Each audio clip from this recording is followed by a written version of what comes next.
लक्ष्मीचे पावलांनी या मालिकेचा आजचा म्हणजे 27 नोव्हेंबरचा भाग तुम्ही ऐकत आहात प्रेक्षकांनो. आता कला या अद्वैतच्या कपड्यांच्या घड्या घालते आणि कपाट लावताना ती अचानक अशी दचकून म्हणते, अरे बापरे, परफेक्शनिस्ट अद्वैत चांदेकरांच्या कपड्यांवर म्हणजे इस्त्रींच्या कपड्यांवर मी टॉवेल ठेवला. नाही बाबा नाही, मी चांदेकरांना फसवल्याचं गिल्ट नाही आणू शकत मनात. आता ही अद्वैतच्या प्रेमात पडतीये हळूहळू असं त्यांनी दाखवलंय. आता ती सारखा अद्वैतचा विचार करतीये. विचार करत करत ती आता एका ठिकाणी बसली आहे त्याच खोलीमध्ये सोफ्यावर आणि त्या खोलीला न्याहाळत म्हणते, किती विचित्र आहे हे सगळं. कालपर्यंत या चांदेकरच्या वागण्यामुळे किती इरिटेट होत होते मी आणि आज चांदेकर माझा नवरा आहे. आता या सगळ्या जाणीवेमुळे सगळं वेगवेगळं वाटायला लागलंय मला. ही सगळी रूम, सगळी खोली, सगळंच वेगळं वाटायला लागलंय मला. आता मी त्याची बायको या नात्याने सगळं करतेय. देवी अंबाबाई, मी या नात्याचं पुढे कसं करेल, काय करेल, तो मला बायको स्वीकारेल का, काही माहिती नाहीये. पण या सगळ्यातून पुढे काहीतरी चांगलं होईल या आशेने मी हे पाऊल उचलतीये. पुढचे पुढे बघू असा विचार करून कला स्वतःच्याच मनाशी खुश होत असते. पण आता बघा प्रेक्षकांनो, या नयनावरती आता चांगलेच वाईट दिवस येणार आहेत. तिच्या खोटं बोलण्याची शिक्षा तिला लवकरच मिळणार आहे.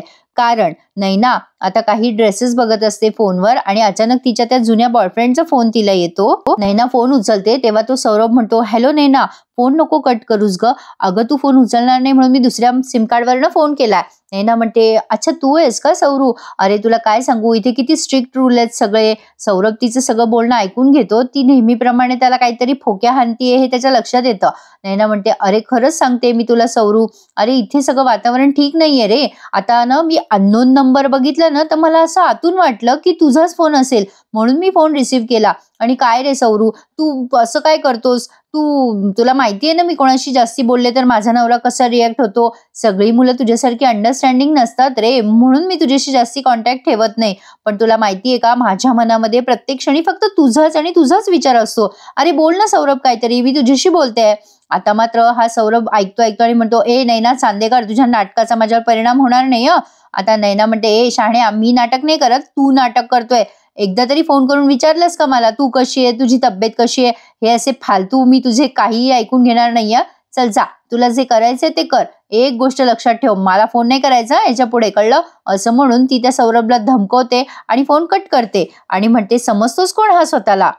आणि आता हा राहुल ठरवतो, हो का नैना, माझ्याशी आगोपणा करतेस का? थांब, आता तुला दाखवतोच मी. तुझ्या फेक प्रेग्नन्सीचं सत्य फक्त आणि फक्त माझ्याकडेच आहे. ते आता नाही सगळ्यांसमोर उघडकीला आणलं ना तर नाव सौरभ लावणार नाही, असं तो स्वतःच्याच मनाशी ठरवतो. आणि लगेच दुसऱ्या क्षणाला त्याने हिला एक्सपोज करायचा प्रयत्न पण केलाय. पण जरा वाचली नैना, कशी काय ते बघत राहा, फार दिवस काही वाचणार नाहीये. आता हा रिकामा बसलेला असतो राहुल त्या कॅबिन मध्ये, तेव्हा ही रोहिणी येते आणि म्हणते, हे बघ राहुल, तुला कला आणि अद्वैत मधलं अंतर वाढवायचे. राहुल म्हणतो, मॉम आता हे काय नवीन? रोहिणी म्हणते, गप्प बसा राहुल, मी जे सांगते ते व्यवस्थित आधी ऐकून घे, मध्ये मध्ये बोलू नको. तुला आयुष्यभर फडतरे म्हणून जगायचंय का? मग ठीक आहे. आणि तुला जर प्रॉपर्टीचा मालक व्हायचा असेल ना तर मी सांगेल ते करावं लागेल. तू जर नाही केलं ना तर तुला प्रॉपर्टीत हिस्सा देणार नाहीये मी. राहुल म्हणतो, अगं मॉम, असं काही होणार नाहीये, चांदेकरांचा वारस मीच आहे. आता रोहिणी म्हणते, तुझा हा आत्मविश्वास चांगलाय, पण तू कसं करतोस, काय करतोस ते मला बघायचंय. चल कामाला लाग, मी आलेच. आता ही रोहिणी निघून जाते तेव्हा राहुल विचार करतो, काय कटकट आहे यार या बाईची. आता ना मला इथून निघून जावं लागेल म्हणजे पुढचे प्रश्नच येणार नाही, असा विचार करून तो राहुल तिथून निघून जातो. आता त्यांनी ना प्रेक्षकांना आज पूर्ण एपिसोडमध्ये या कलाच्या बाबाची आणि आईची खूप दयनीय अवस्था दाखवली आहे. ते पतपेढीवाले आलेत आणि ते खूप वाटेल ते ऐकवतात यांना. काय हो खरे, तुम्हाला काही वाटतं का? हात पसरवता पैसे पाहिजे तेव्हा, गयावया करता आणि तुमच्या चेहऱ्याकडे बघून कोणालाही वाटेल की किती बिचारा माणूस आहे. आणि पैसे भरायची वेळ येते तेव्हा तुम्ही गायब होता. मनात आली तेव्हा 1-2 महिने पैसे भरता तुम्ही आणि मग हातावर तुरी देता.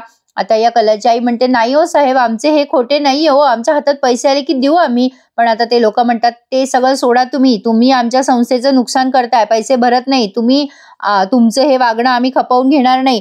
तुम्ही आमचं नुकसान भरणार आहात की नाही? या घराचं काय करायचं ठरवलंय तुम्ही? कलाची आई म्हणते, अहो हे आमचं घर आहे हो साहेब, काय करणार आम्ही? मग आता ते लोक म्हणतात, हे बघा, हे तुमचं घर आहे ना, दुसरी पार्टी चांगल्या किमतीला घेतीये आणि तुमच्या डोक्यावरचं कर्ज फेडतीये. तुमचं काय करायचं ते तुम्ही तुमचं बघा. कलाचे वडील खूप गयावया करत असतात, समजून घ्या आम्हाला, असं करू नका. आमचं दुकान जळालं, मिसळीचं स्टॉल आहे, ते चालत नाही हो नीट. आता हे घर गेलं तर आम्ही कुठे राहायचं? ते पतसंस्थेवाले म्हणतात ते तुमचं तुम्ही बघा, आम्ही जे सांगितलंय तेच होईल, आता चुपचाप या कागदावर सह्या करा. आता ही कलाची आई म्हणते असं नका बोलू साहेब, अहो हे घर गेलं तर आम्ही रस्त्यावर येऊ. ते लोक म्हणतात हे तुमचं नेहमीचं नाटक, मागच्या वेळेला तुमच्या मुलीची दुचाकी नेली होती आम्ही, आता यावेळेला आता घरच शिल्लक राहिले, आम्हाला आमचे पैसे वसूल करू द्या. काजल म्हणत असते मला कलाताईला फोन करू द्या, कलाताईला हे सगळं कळलं पाहिजे. पण आता या संगीताताई तिच्या ओरडत म्हणतात काही गरज नाहीये, कलाच्या मागे तिचे व्याप काही कमी आहे का. आता ते पतसंस्थेवाले म्हणतात काय तुमचं तुम्ही ठरवा, आता तुम्ही पटकन या कागदावर सही करा, तुम्हाला काही फरकच पडत नाही हो किती काही बोललं ते. आता ह्या कागदावर सही केल्यानंतर आम्ही ह्या सगळ्या घराचे व्यवहार बघू पुढे, असं ते लोक सांगतात. आणि कलाच्या बाबाच्या हातात ते पेपर देतात. आता ते कलाचे बाबा त्या कागदावर सह्या करायला लागतात. तेव्हा ही कलाची आई आणि काजू खूप नाही नाही म्हणत असतात त्यांना, पण ते ऐकतच नाहीत आणि त्या पेपर्सवरती सह्या करून देतात आणि ते घर त्या पतसंस्थेच्या मालकी करून देतात. मग आता ही काजल आणि संगीताताई खूप रडतात आणि कलाचे वडील सुद्धा. आता ते लोक कागदपत्र घेऊन निघून गेलेत आणि यांना सामानाची बांधाबांध करायला सांगितली आहे. संध्याकाळपर्यंत घर खाली करा अशी सूचना सुद्धा दिली आहे. तर आता इकडे नैना फोन उचलते तेव्हा त्या सौरभचाच फोन येतो आणि आता ही नैना त्या सौरभला फोन उचलल्या वाटेल ते बोलायला लागते, तुला सांगितलं ना रे एकदा फोन करू नको, तू स्वतःला शहाणा समजतोस का, किती वेळेला तुला एकच गोष्ट सांगावी लागणार आहे. सौरभ म्हणतो नैनू डार्लिंग फोन नको कट करूस, अगं तुझ्या घरी पार्सल पाठवलंय मी, जे येतच असेल. नैना म्हणते कसलं पार्सल. आता सौरभ म्हणतो तुझ्या प्रेग्नन्सीचे खरे रिपोर्ट. आता तेवढ्यात त्यांच्या घरावरची बेल वाजते. आता सौरभ म्हणतो अगं बेल वाजते ना तुझ्या घराची, जा जा धावत जा आणि पटकन बेल उघड.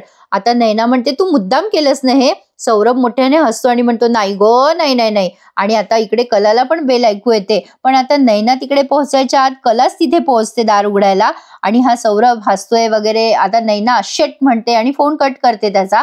एवढंच काय ते दाखवलंय. आता ही कला खाली येते आणि ते पार्सल रिसीव्ह करते. आता ही नैना चक्क पळत पळत आली आहे प्रेक्षकांनो आणि कमाल आहे, घरात कोणी स्त्री तिथे समोर नाहीये. आता कला सुद्धा पाठमोरी असते जेव्हा नैना पळत पळत येते तेव्हा कोणाच्याच लक्षात येत नाही हे सगळं. पण आता नैना पळत येते आणि या कलाच्या हातातनं पार्सल जोरात हिसकवते. हा प्रसंग खूप फास्ट दाखवलाय त्यांनी. आता नैना म्हणते काय ग कला, अक्कल आहे का तुला, तुला किती वेळेला सांगितलंय माझ्या गोष्टींना हात लावत जाऊ नकोस. कला म्हणते तुझ्या गोष्टींना म्हणजे. नैना म्हणते तुला साधे मॅनर्स नाही आहेत का, दुसऱ्यांची पार्सल दुसऱ्यांचे लेटर ओपन करून बघायचे नसतात, हे माझं पार्सल आहे. कला म्हणते अगं ताई त्यावर नाव नाहीये कोणाचं, म्हणून मी उघडून बघत होते, तुला कसं माहिती हे तुझ्यासाठी आलेलं आहे पार्सल. आता नैना म्हणते शटअप कला, उगाचच माझ्या गोष्टीत जर पुन्हा नाक खुपसलं ना तर याद राख, नॉनसेन्स कुठली, असं म्हणून ती निघून जाते. कला विचार करते अरे अशी काय आहे ही नैना, ती काय आहे हे पार्सल, मला कळायलाच हवं, असं म्हणून आता कला तिच्या पाठीपाठी जाते बरं का प्रेक्षकांनो. आता मजा येणार आहे पुढे बघायला. तर आता नैना तिथून निघून गेली आहे आणि आता अद्वैतचा सीन दाखवलाय त्यांनी. अद्वैत त्या पतसंस्थेमध्ये येऊन त्या मॅनेजरची चौकशी करतो तेव्हा रिसेप्शनिस्ट त्याला सांगतो साहेब आमचे इथे नाही आहेत, ते जरा बाहेर गेलेत, म्हणजे दिलेल्या कर्जाविषयी बोलणी करायला गेलेत, ते पत्ता देतो वाटला तर तुम्हाला, असं म्हणून अद्वैतला त्या रिसेप्शनिस्टने कलाच्याच माहेरचा पत्ता दिलाय. अद्वैतच्या सगळं प्रकरण लक्षात आलंय. आता तो ठीक आहे असं म्हणतो आणि त्याच्या गाडीत बसून कलाच्या माहेरी जायला निघतो. पण आता नेमकं तिथे राहुल आला आणि त्याने अद्वैतची कार तिथून जाताना बघितली. आता तो विचार करतो अरे अद्वैतची कार इथे पतसंस्थेमध्ये काय करतेय, कशाला आला असेल बरं अद्वैत इथे, असा विचार करून तो तिथे चौकशी करायला जातो त्या पतसंस्थेमध्ये. राहुल तिथे गेल्यावर आधी उगाचच इकडचे तिकडचे प्रश्न विचारतो की तुमची ही संस्था किती वेळ उघडी असते, काय वेळ आहे. आता ते रिसेप्शनिस्ट सांगतात अशी अशी वेळ आहे वगैरे वगैरे. मग आता राहुल म्हणतो डोंट माइंड, पण आता इथे चांदेकर साहेब आले होते ना, मला कळेल का हो, ते काय इथे कर्ज वगैरे घ्यायला आले होते का, नाही म्हणजे एवढं मोठं प्रस्थ आहे पण कशाला आले होते ते इथे. आता खरं तर हे असं कोणी सांगत नाही, पण या रिसेप्शनिस्टने सांगितलं की ते आमच्या इथल्या मॅनेजर साहेबांना भेटायला आले होते, पण आमचे मॅनेजर साहेब इथे नाही आहेत. आता हे सगळं कळलंय राहुलला, तो ठीक आहे म्हणतो आणि तिथून निघून जातो. पण आता त्याच्या मनामध्ये बरेच प्रश्न घोळतायत, कशाला आला असेल अद्वैत इथे, काय प्रकरण असेल, पण ते काही त्याला तुर्तास कळलं नाहीये. पण बहुधा तो अद्वैतचा पाठलाग करेल असं मला वाटतंय, पण आज त्यांनी दाखवलं नाहीये. आता इथून पुढे ना प्रेक्षकांनो, त्यांनी सगळी ही कलाच्या आईची आणि काजलची तिच्या वडिलांची मजबुरी दाखवली आहे की कसं आणि कुठल्या परिस्थितीत त्यांना घर सोडावं लागतंय. काजल रडत असते. ती म्हणत असते, मी सांगत होते तुम्हाला कलाताईला आपण सांगू, भलेही कलाताईकडनं पैसे नाही घेऊ आपण, पण तिला हे सगळं कळलं पाहिजे. आपण एवढा मोठा निर्णय तिच्या अपरोक्ष नाही घेऊ शकत. आता या संगीताताई तिच्या ओरडतात आणि म्हणतात, नाही सांगितलं ना काजे तुला, आपले दुःख आपली विवंचना आपण कलाच्या मागे नाही लावायचे. आधीच तिच्या मागे बिचारीच्या मागे किती तिचा संसार आहे. अहो काही करा पण आपलं घर जाऊ देऊ नका. आता त्या कलाचे वडील बिचारे हेल्पलेस असतात. ते रडतात आणि म्हणतात, मी तरी काय करू संगीता, अगं माझ्या हातात आहे तेवढे सगळे प्रयत्न मी करून बघितले, पण माझ्या मागच्या जन्माचं पाप तुम्हा सगळ्यांना फेडावं लागतंय. मी काय करू, मी खूपच मजबूर आहे ग. मला सुद्धा हे घर सोडायचं नाहीये, पण हे बघ जे आहे, जे आपल्या नशिबात आहे ते तर आपल्याला सहन करावंच लागणार आहे. लवकर लवकर बॅगा भरायला घ्या, सगळं घ्या, असं म्हणून ते खूप रडत असतात. खूपच असं हेल्पलेस सिच्युएशन दाखवली आहे यांची सगळ्यांची. पण आता ह्या खूप इमोशनल होतात संगीताताई आणि त्यांना म्हणतात, काय काय घेऊ आणि काय काय नाही सांगा मला. आता त्यांना सगळ्या जुन्या आठवणी आठवल्यात. माझ्या पोरींचं हसणं खिदळणं सण वार सगळं या घरामध्ये झालंय आणि तुम्ही मला म्हणतायत की सगळं काही घे संगीता, काय काय घेऊ आणि कसं कसं घेऊ.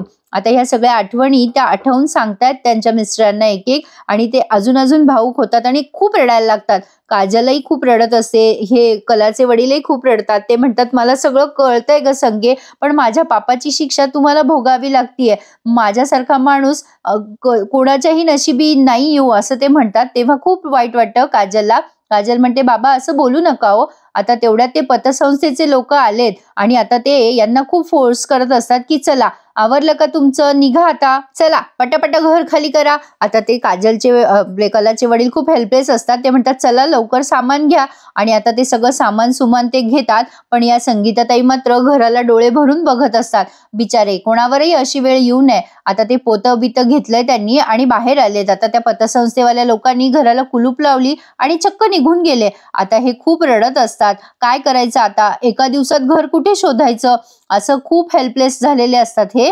आता ते कलाचे वडील म्हणतात, चला लवकर आपल्याला इथून जावंच लागेल. आणि तेवढ्यात तिथे अद्वैत पोहोचतो. अद्वैत आल्यानंतर काजलला फार आनंद होतो. काजल म्हणते, जिजू तुम्ही आलात, बरंच झालं.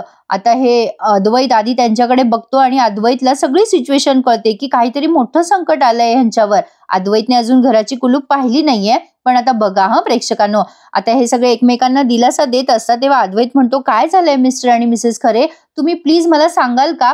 आता काजल म्हणते, जिजू ते आता अद्वैत पुढे म्हणतो, मला कळलं की त्या लोकांची माणसं इथे आली होती, मला परिस्थितीचा अंदाज आलाय म्हणून मी इथे आलोय, मला सांगाल का काय झालंय, सांगा ना मिसेस खरे.